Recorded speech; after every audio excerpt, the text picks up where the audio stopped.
In the autumn of 1863, the small Kentucky town of Millfield recorded 17 military marriages and 16 military funerals within a span of 8 months.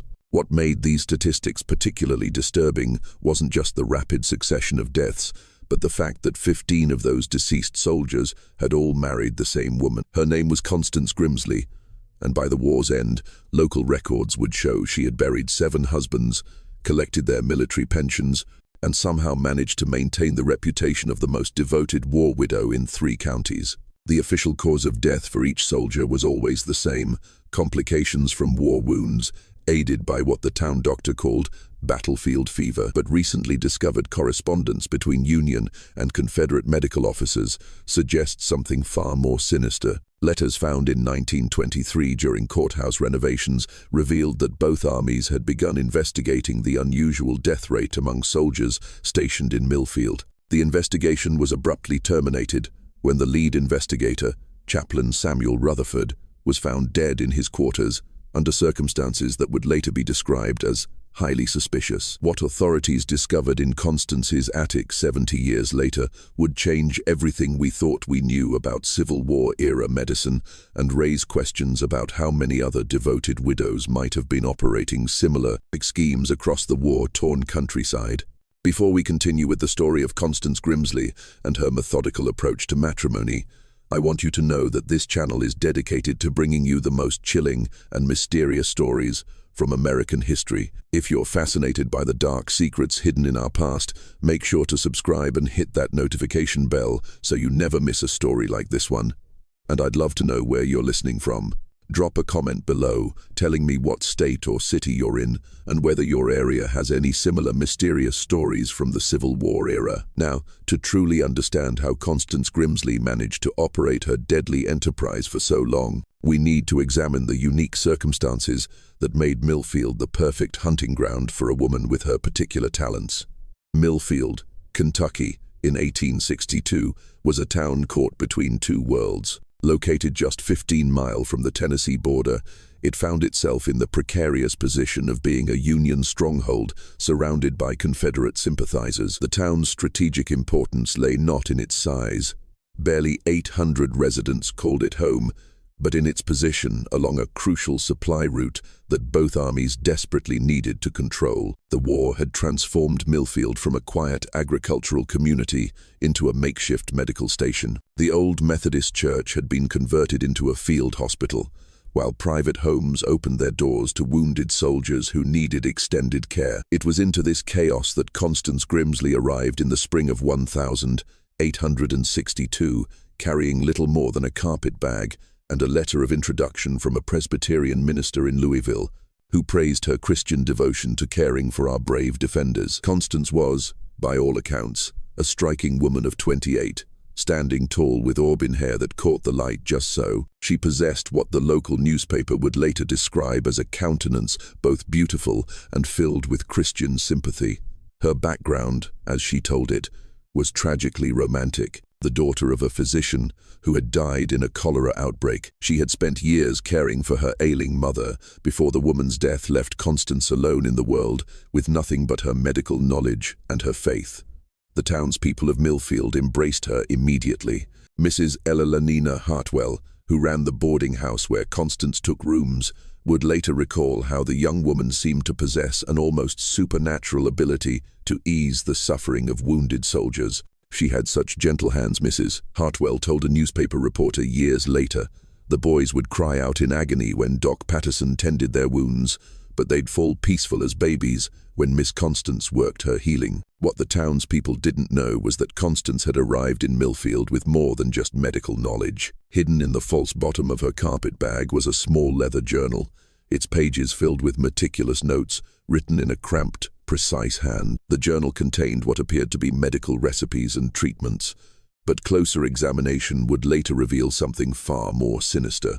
Detailed observations on the effects of various plant extracts on human physiology, complete with notes on dosage, timing, and symptoms. The timing of Constance's arrival couldn't have been more perfect. The Battle of Shiloh had filled Millfield's makeshift hospital to overflowing, and the overwhelmed Dr. Patterson welcomed her assistance with grateful relief. Within weeks, she had established herself as the most capable nurse in the county, and her reputation for bringing comfort to dying soldiers spread throughout both Union and Confederate camps. But it was her personal story that truly endeared her to the community. During her second month in Millfield, Constance confided to Mrs. Hartwell that she had been engaged to a Union officer who had died at Bull Run. The tragedy, she claimed, had left her unable to bear children of her own, but had filled her heart with an overwhelming desire to care for other mothers' sons who were dying so far from home. The perfect cover story for a woman with much darker intentions. On a humid June evening in 1862, Private Thomas Kellerman of the 5th Kentucky Infantry became Constance Grimsley's first husband in Millfield. The wedding took place in the converted Methodist church with Dr. Patterson himself serving as witness and Mrs. Hartwell tearfully declaring it the most romantic wartime ceremony she had ever seen. Thomas was a farmer's son from eastern Kentucky who had taken shrapnel in his left leg during a skirmish near Bowling Green. The wound had festered during the long journey to Millfield, leaving him unable to walk without assistance and facing the possibility of amputation. When Constance volunteered to provide him with private nursing care, the arrangement seemed both practical and blessed by Providence. The courtship, if it could be called that, lasted exactly 3 weeks. Thomas, grateful for her constant attention and moved by her apparent devotion to his recovery, proposed on a warm Thursday evening as she changed his bandages by lamplight. Constance accepted with what witnesses described as tears of joy, though she insisted they marry immediately before his regiment moved on. "I cannot bear to lose another love to this terrible war," she told Mrs. Hartwell. "If God grants us only a short time together, let us at least have the blessing of marriage." The ceremony took place on the 18th of June, 1862, with Thomas supported by makeshift crutches and Constance radiant in a simple blue dress she had sewn herself. Dr. Patterson noted in his journal that the groom seemed unusually pale and complained of stomach ailments, but attributed this to wedding nerves and the excitement of the occasion.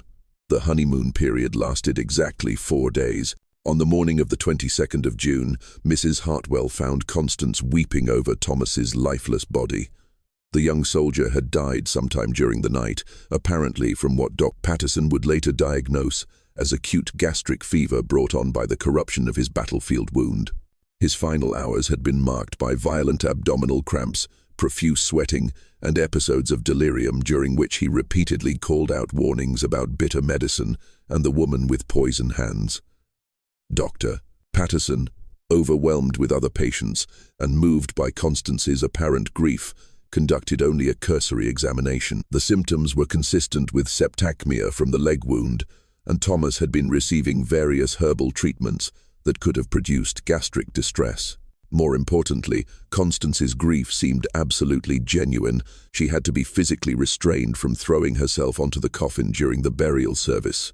What Dr. Patterson failed to notice, however, were the small puncture wounds on Thomas's arms, marks that suggested repeated injections with some kind of crude syringe. He also failed to examine the small vial of clear liquid that Constance discreetly removed from beneath the mattress while he was preparing the death certificate. The town mourned with their newest widow, and a collection was taken up to help her through her time of grief.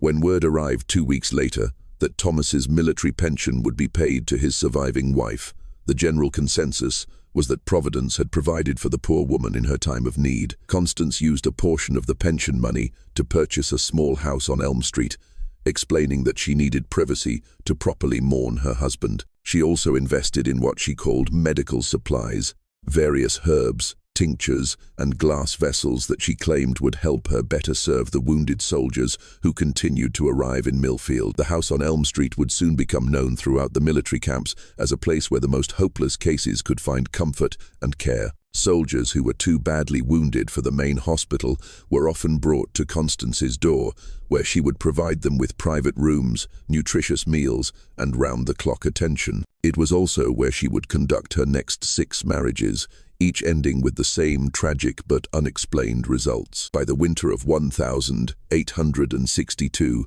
a disturbing pattern had begun to emerge in Millfield. Though few residents were willing to acknowledge what they were seeing, Constance Grimsley had married and buried 3 more soldiers: Corporal James Dunleavy of the 2nd Kentucky Cavalry, Sergeant William Brennan of the 9th Ohio Infantry, and Private Henry Culper, a Confederate deserter who had been granted sanctuary in exchange for information about troop movements.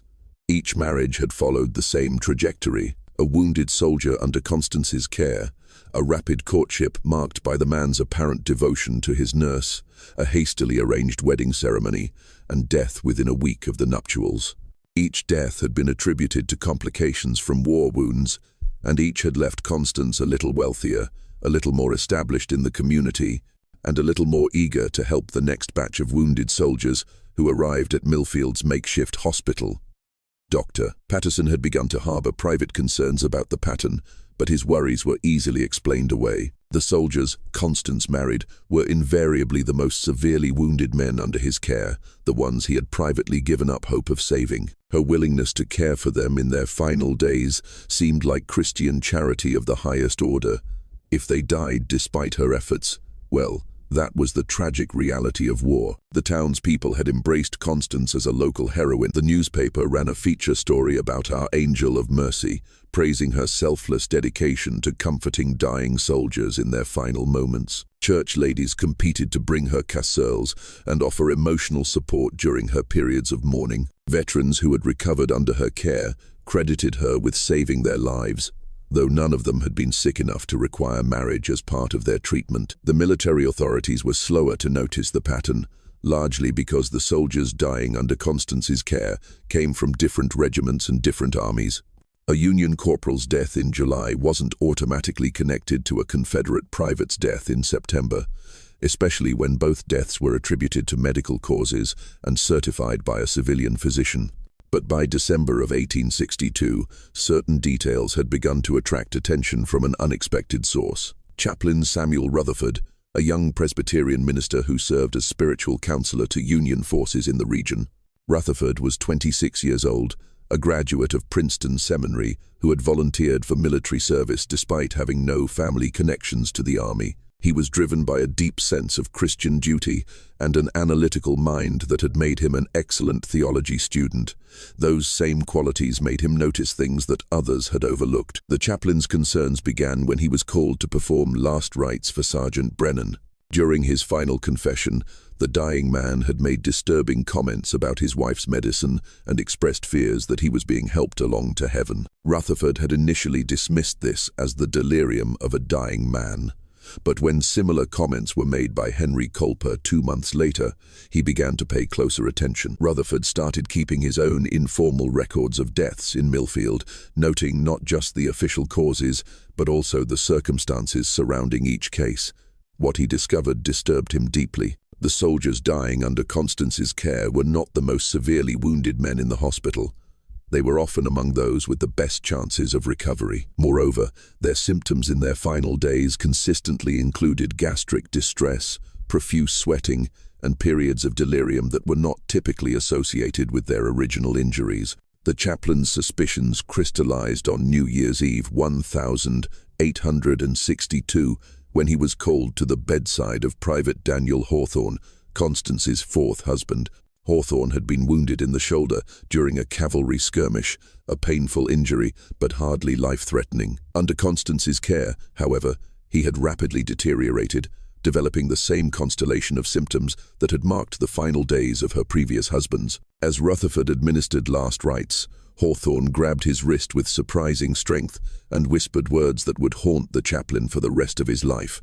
"She's killing us, Padre. The medicine, it burns like hellfire. She's killing us for the money, and she's going to keep killing until someone stops her." Hawthorne died less than an hour later, his death certificate listing complications from battlefield wound as the cause. But Rutherford had heard enough.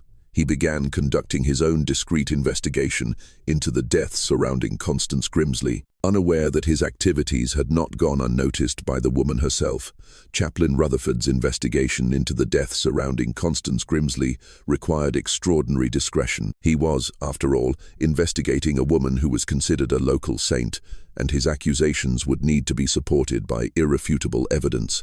More dangerous still, If his suspicions were correct, he was dealing with a woman who had already killed 4 men and showed no signs of stopping. The chaplain began by examining military records from other regions, looking for similar patterns of soldier deaths.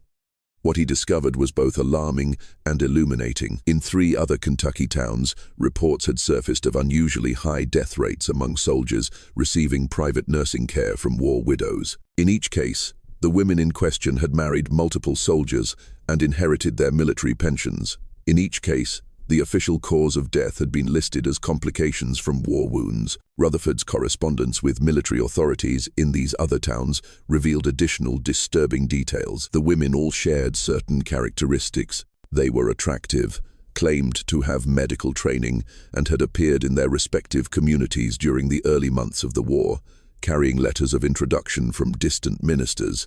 Most significantly, several of the women had been seen purchasing unusual quantities of certain herbs and chemicals from local apothecaries. Armed with this information, Rutherford began discreetly interviewing apothecaries in surrounding towns. What he learned sent chills down his spine. A druggist in Lebanon reported selling large quantities of white arsenic to a woman matching Constance's description, claiming she needed it to treat rat infestations in the hospital.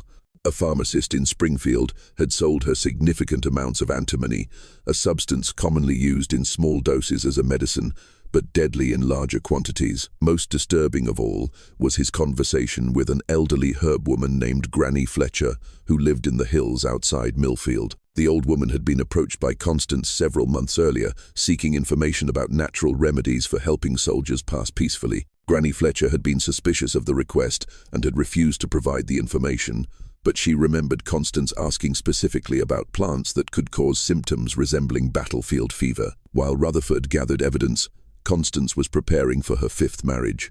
Her latest target was Lieutenant Marcus Sheffield, a Union cavalry officer who had been shot in the thigh during a reconnaissance mission. Sheffield's injury was healing well under Dr. Patterson's care, but Constance had convinced the doctor that the young officer's mental state required special attention. "He suffers from terrible nightmares about the battle," she explained to Dr. Patterson. "The poor boy wakes up screaming every night. I believe he would benefit from the kind of personal care that only private nursing can provide." Sheffield was indeed suffering from what we would now recognize as post-traumatic stress, and he was grateful for Constance's attention. She seemed to understand his torment in ways that others could not, listening patiently as he described the horrors he had witnessed and offering comfort that went beyond the purely medical. The courtship progressed with the same pattern that had marked her previous relationships. Within 2 weeks, Sheffield was declaring his love and speaking of marriage as soon as he was well enough to resume his duties. Constance accepted his proposal with tears of joy, insisting once again that they marry immediately rather than risk separation by the fortunes of war. The wedding was set for the 14th of February, 1863, Valentine's Day, but Chaplain Rutherford had no intention of allowing Constance to claim another victim. On the 10th of February, 4 days before the scheduled wedding, Rutherford requested a private meeting with Colonel Matthew Harrison, the commanding officer responsible for Union forces in the region. What transpired during that meeting would determine whether Constance's killing spree would continue or whether justice would finally catch up with the woman the newspapers had dubbed the Angel of Mercy. The meeting took place in the back room of Millfield's only hotel, with Dr. Patterson also in attendance at the colonel's request. Rutherford laid out his evidence methodically: the pattern of deaths, the suspicious symptoms, the purchases of potentially deadly substances, and the testimonies of dying soldiers who claimed they were being poisoned. Colonel Harrison listened with growing concern, but Dr. Patterson was skeptical. "Samuel, I understand your worry, but you're making serious accusations against a woman who has shown nothing but Christian charity. These men were all severely wounded. Their deaths, while tragic, were not unexpected." "Then explain this," Rutherford replied, producing a small vial he had recovered from the room where Private Hawthorne had died. "I found this hidden beneath the mattress after his death. I took the liberty of having it analyzed by a chemist in Louisville. The vial contained traces of antimony sulfide mixed with arsenic oxide, a combination that would produce exactly the symptoms Rutherford had observed in the dying soldiers. In small doses, the mixture would cause gastric distress and sweating that could be mistaken for fever. In larger doses, it would cause the violent convulsions and delirium that had marked the soldiers' final hours. Dr. Patterson examined the vial with shaking hands. "Where exactly did you find this?" "Hidden in the straw mattress, wrapped in a cloth that had been sewn into a small pocket. There were needle marks on the cloth, suggesting it had been used to transport the substance without detection." Colonel Harrison made his decision quickly. "We'll need to search her house before the wedding. If we find additional evidence, we'll place her under military arrest, but this must be handled discreetly. If word gets out prematurely, she might flee or destroy evidence." The search was scheduled for the morning of the 13th of February, while Constance was at the church making final preparations for her wedding. But what they found in her house on Elm Street would exceed even their darkest suspicions about the woman who had fooled an entire community. The search of Constance Grimsley's house began at dawn on the 13th of February, 1863. Colonel Harrison had assembled a small team consisting of himself, Chaplain Rutherford, Dr. Patterson, and Sergeant Major O'Brien, a veteran investigator who had handled criminal cases before the war. They waited until they saw Constance leave for her morning visit to the church, then quickly entered the house using a key that Mrs. Hartwell had reluctantly provided. What they found in the front rooms was exactly what one would expect in the home of a devoted war widow. Religious texts, mourning pictures of her deceased husbands, medical supplies arranged neatly on shelves, and correspondence from grateful soldiers thanking her for her care. But the real discoveries awaited them in the back bedroom that Constance used as her private study. Hidden behind a loose board in the bedroom wall, they found her most damning possessions. The first was the leather journal that Rutherford had suspected existed, a detailed record of her treatments written in Constance's precise handwriting. But as they read through its pages, they realized that this wasn't simply a record of murders. It was a scientific study documenting the effects of different poisons on human physiology with the detachment of a trained researcher. Each entry began with the subject's name, physical condition, and military background. Then came detailed notes on dosage, timing, and observed effects. Subject responds well to initial treatment of antimony sulfide. Gastric distress begins within 6 hours, accompanied by profuse sweating. Increase dosage tomorrow to accelerate timeline. Another entry noted, arsenic oxide proves more reliable for final treatment. Subject expires within 48 hours with symptoms consistent with battlefield fever. No suspicion from attending physician. Dr. Patterson read these entries with growing horror, recognizing his own medical observations quoted alongside Constance's more sinister notes. She had been using his legitimate diagnosis to cover her tracks, timing her poisonings to coincide with expected complications from the soldiers' injuries. But the journal contained more than just records of her murders. The early entries dating back to 1860 described experiments on stray cats and dogs, carefully documenting which substances were most effective and which caused symptoms that might attract unwanted attention. Later entries mentioned practice subjects, elderly patients in Louisville who had died under her care before she came to Millfield. Sergeant Major O'Brien found additional evidence in Constance's kitchen, a collection of glass vials containing various substances, each labeled with innocuous names like headache powder and stomach soother, but actually containing deadly concentrations of arsenic, antimony, and mercury compounds.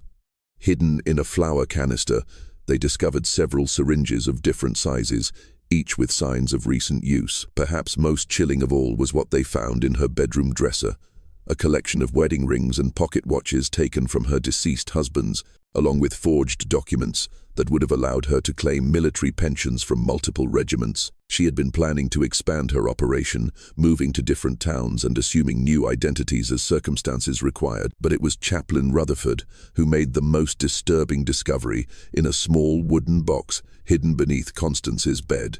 He found correspondence with other women operating similar schemes in different states. The letters revealed that Constance was part of a larger network of war widows who shared information about effective poisons, reliable cover stories, and methods for avoiding detection. One letter dated January 1863 came from a woman calling herself Margaret in Tennessee. The antimony works perfectly when mixed with legitimate medicine.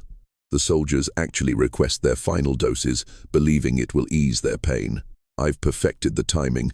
They expire exactly 3 days after the wedding, allowing sufficient time for the marriage to be legally recorded, but not long enough for any suspicion to develop. Another letter from Elizabeth in Virginia contained even more practical advice. Always choose soldiers with no living relatives who might ask questions. Men from broken homes make the best targets. No one comes looking for answers. The pension claims are easier to process when there are no competing claims from mothers or sisters. As the search team absorbed these revelations, they realized they were dealing with something far more extensive than a single murderous woman. They had uncovered evidence of an organized conspiracy that might have claimed dozens of lives across the war-torn South. Colonel Harrison made the decision to expand the investigation immediately. Messages were sent to military authorities in Tennessee, Virginia, and other states, warning them about the network and providing descriptions of the suspected perpetrators. Meanwhile, plans were made to arrest Constance immediately upon her return from the church.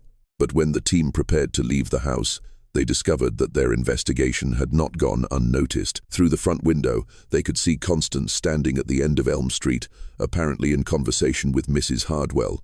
Even at that distance, it was clear that she was staring directly at her house and that she had noticed signs of the search.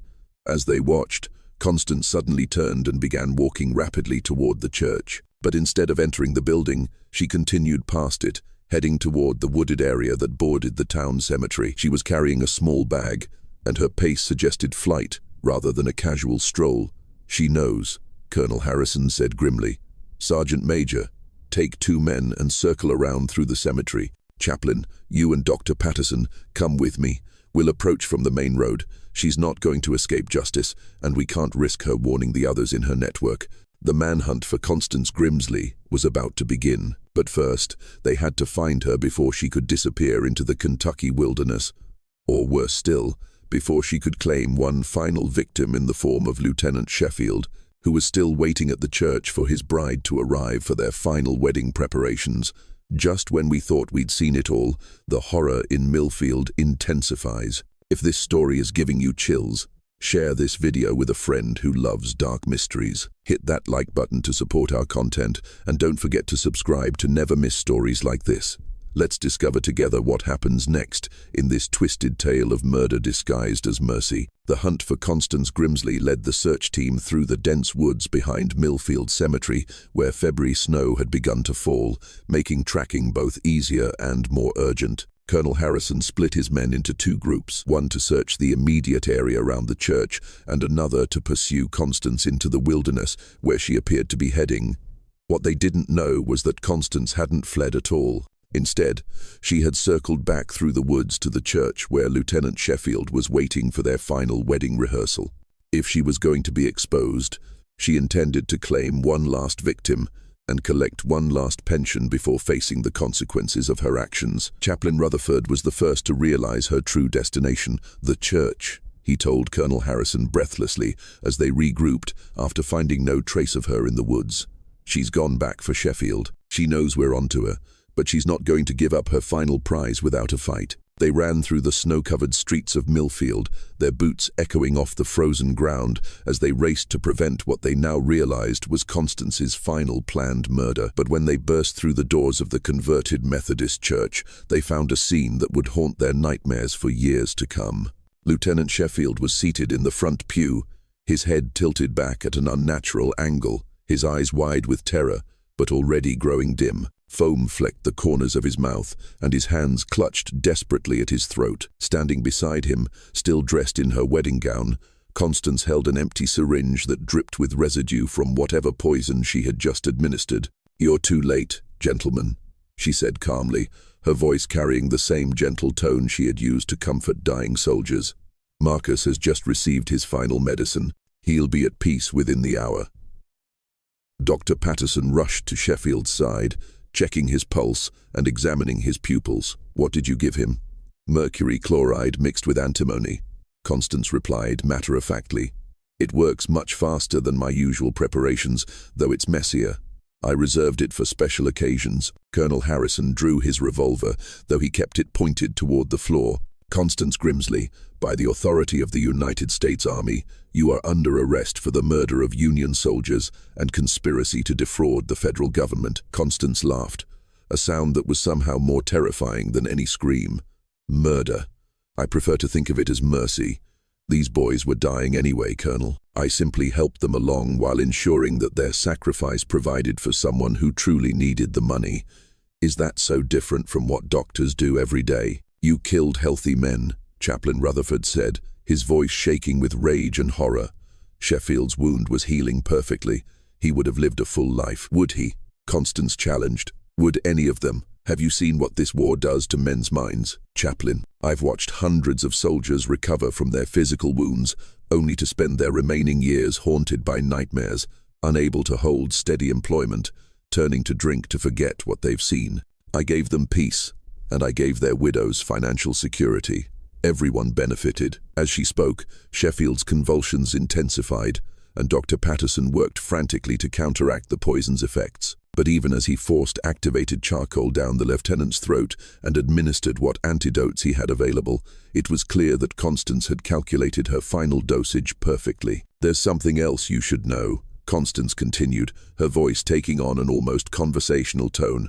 The network you've discovered, it's much larger than you imagine. There are dozens of us operating from Virginia to Texas. We communicate through a system of coded letters sent to addresses at churches and post offices. Some of my colleagues have been operating since the war began, and they've perfected techniques that make my methods look crude by comparison. She reached into her dress and withdrew a folded letter.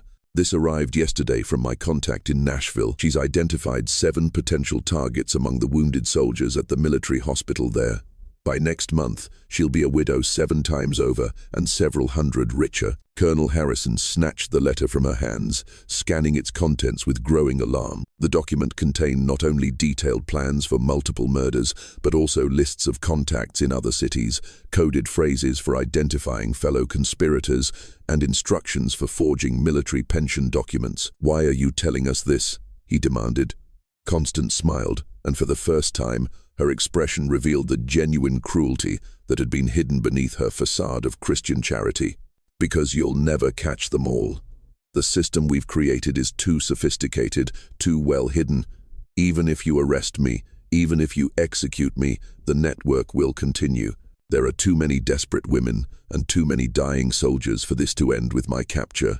Her words proved prophetic. As Lieutenant Sheffield drew his final agonized breath, Constance Grimsley looked around the church that had hosted 5 of her 7 weddings and added, "Besides, gentlemen, who's going to believe that America's sweethearts, the devoted war widows who sacrifice everything to comfort our brave soldiers, are actually cold-blooded killers?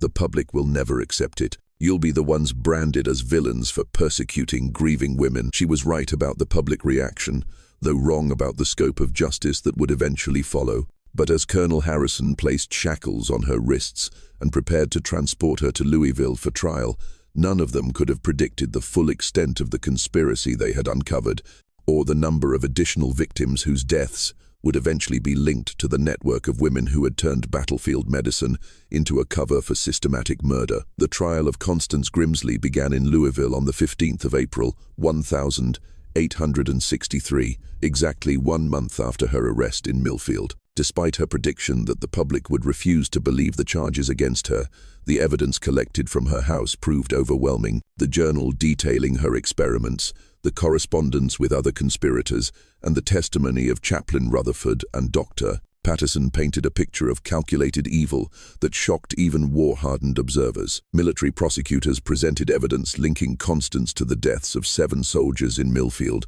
plus additional murders she had committed in Louisville before arriving in the smaller town. The network of war widows she had described was real. Investigations launched in response to her information led to arrests in 6 other states, ultimately uncovering a conspiracy that had claimed more than 40 lives across the Confederacy and Union territories. What made the case particularly disturbing was the revelation of how systematically the murders had been planned.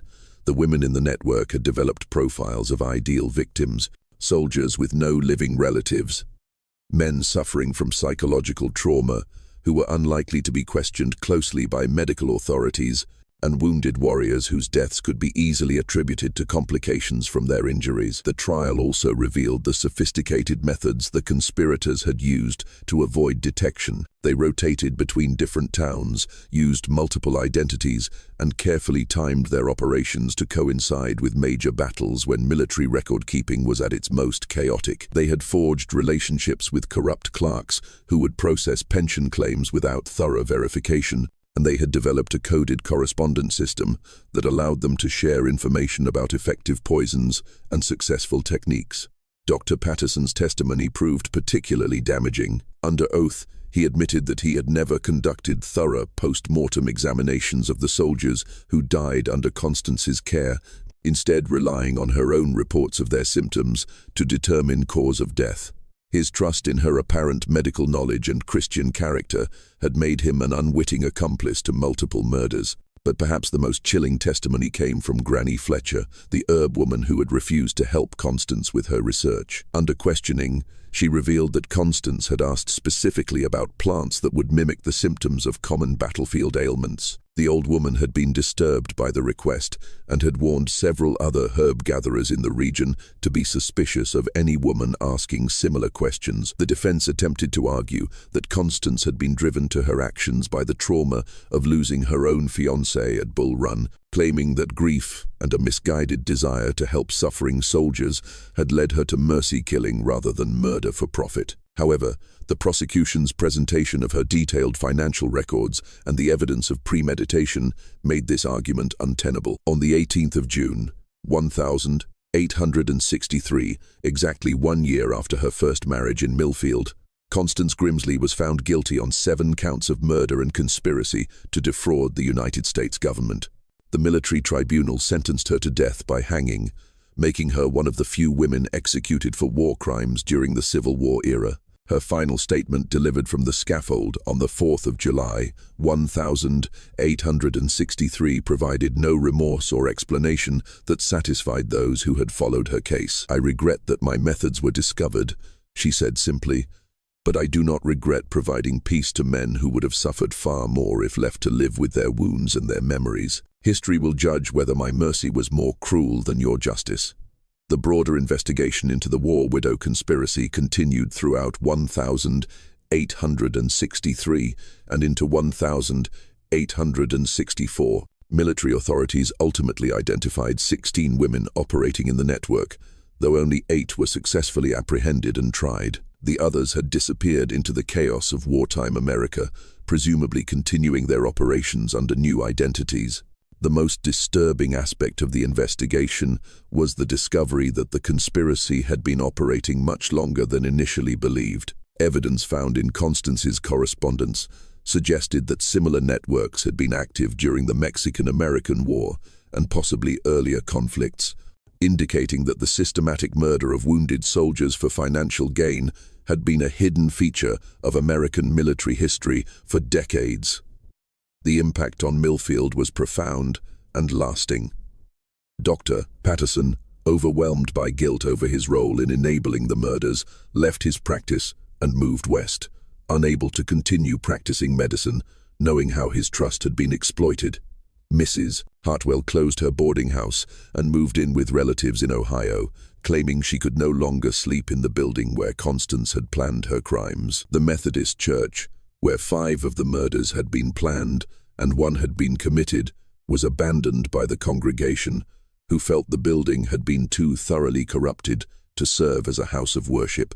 For years afterward, locals reported strange sounds coming from the empty building at night, though these were more likely the result of wind through broken windows than any supernatural presence. Lieutenant Sheffield was buried in Millfield's military cemetery with full honors, though his grave marker made no mention of the circumstances of his death. The military authorities decided that revealing the details of how he died would serve no purpose beyond causing additional pain to his family and undermining public trust in battlefield medical care. The pension money that Constance had collected from her murdered husbands was never fully recovered. Military investigators estimated that she had stolen over $3,000 from the federal government, a massive sum equivalent to several years' wages for most Americans. Some of this money was found hidden in her house, but the majority had apparently been sent to other members of the conspiracy, or invested in supplies for future operations. Perhaps most troubling of all was the realization that Constance's network might have represented only a small fraction of similar operations. The chaos of the Civil War, with its massive casualty rates and overwhelmed medical facilities, had created perfect conditions for this type of predatory behavior. Military authorities issued new guidelines for the treatment of wounded soldiers, requiring multiple physicians to sign off on deaths and mandating more thorough investigations of any soldier who died under private nursing care. But the guidelines came too late for the men who had already died, and too late to prevent the psychological trauma suffered by the communities that had unknowingly harbored these killers. The case of Constance Grimsley became a cautionary tale about the dangers of placing blind trust in apparent Christian charity, and about the need for vigilance even in times of crisis when people were most vulnerable to exploitation. The records of the investigation were sealed by military authorities and remained classified for nearly 60 years. When they were finally opened to historians in the 1922nd, the documents revealed additional details that had been deemed too disturbing for public consumption during the war years. Among these was evidence that some members of the conspiracy had targeted not just wounded soldiers, but also elderly civilians and sick children, using the same methods to claim inheritance, money, and life insurance payments. Modern forensic analysis of the preserved evidence has confirmed that Constance's methods were indeed scientifically sophisticated for their time. The poison combinations she used were carefully calculated to produce symptoms that would be indistinguishable from common battlefield ailments, and her timing was precise enough to avoid creating obvious patterns that might attract investigation. The case also highlighted the vulnerability of military record-keeping systems during wartime. The pension fraud aspect of the conspiracy was only possible because overwhelmed clerks were processing claims with minimal verification, relying on local officials who might themselves be corrupted or deceived. The reforms implemented in response to the Grimsley investigation became the foundation for modern military benefits administration, though they came at the cost of dozens of lives. Today, the house on Elm Street, where Constance conducted her final murders, still stands in Millfield, though it has changed hands many times over the years. Local real estate agents report that it remains difficult to sell, not because of any supernatural phenomena, but because the historical association with the murders continues to disturb potential buyers. The current owners have converted it into a small museum dedicated to Civil War medical history, though they make no mention of its previous occupants' crimes. The Methodist church where Lieutenant Sheffield died was eventually demolished in 1895, but the cemetery where Constance's victims are buried remains active. Their graves, marked only with names and dates, give no hint of the circumstances that brought these men to their final rest. Visitors to the cemetery sometimes note that the graves of Constance's victims are arranged in a rough circle around a central plot that was originally intended for her burial, though her body was ultimately interred in an unmarked grave outside Louisville after her execution. The broader historical impact of the Constance Grimsley case extends beyond its immediate victims. The investigation revealed systematic weaknesses in Civil War-era institutions that had allowed predatory individuals to exploit both military bureaucracy and public sympathy for their own gain. The case contributed to post-war reforms in medical certification, military record-keeping, and pension administration that helped prevent similar conspiracies in future conflicts. But perhaps the most lasting legacy of the case is the reminder it provides about the capacity for evil to hide behind masks of charity and compassion. Constance Grimsley was able to operate for as long as she did not because she was particularly clever or her methods were undetectable, but because the people around her were unwilling to believe that someone who appeared so devoted to helping others could actually be systematically murdering them. The final chapter of the Constance Grimsley story came in 1923, when renovation work at the Louisville courthouse uncovered additional documents related to her case. Among these papers was a final letter she had written but never sent, apparently intended for her contacts in the conspiracy network. In this letter, she expressed no remorse for her actions, but rather disappointment that her research had been interrupted before she could perfect her techniques. "The work we have undertaken," she wrote, "represents an advancement in the science of medicine Even if society is not yet ready to appreciate our contributions, future generations will understand that we were pioneers in the humane management of suffering and that our methods were more merciful than the prolonged agony that war typically inflicts on its victims. This final document, with its complete lack of moral awareness and its characterization of systematic murder as scientific advancement, provided the clearest insight into the mindset that had driven one of the most disturbing criminal conspiracies in American military history. This mystery shows us how, even in times of crisis, when communities pull together to support their most vulnerable members, evil can find ways to exploit our better instincts for its own purposes. The story of Constance Grimsley reminds us that vigilance and critical thinking are necessary, especially when we want to believe in the goodness of those who offer help to the suffering. What do you think of this story? Do you believe everything was revealed about Constance Grimsley's network? Or might there have been other conspirators who escaped justice? How many other war widows might have been operating similar schemes during America's bloodiest conflict? Leave your comment below and share your thoughts about this chilling chapter of Civil War history. If you enjoyed this tale and want more horror stories like this, subscribe, hit the notification bell, and share with someone who loves mysteries. See you in the next video where we'll explore another dark secret hidden in America's past.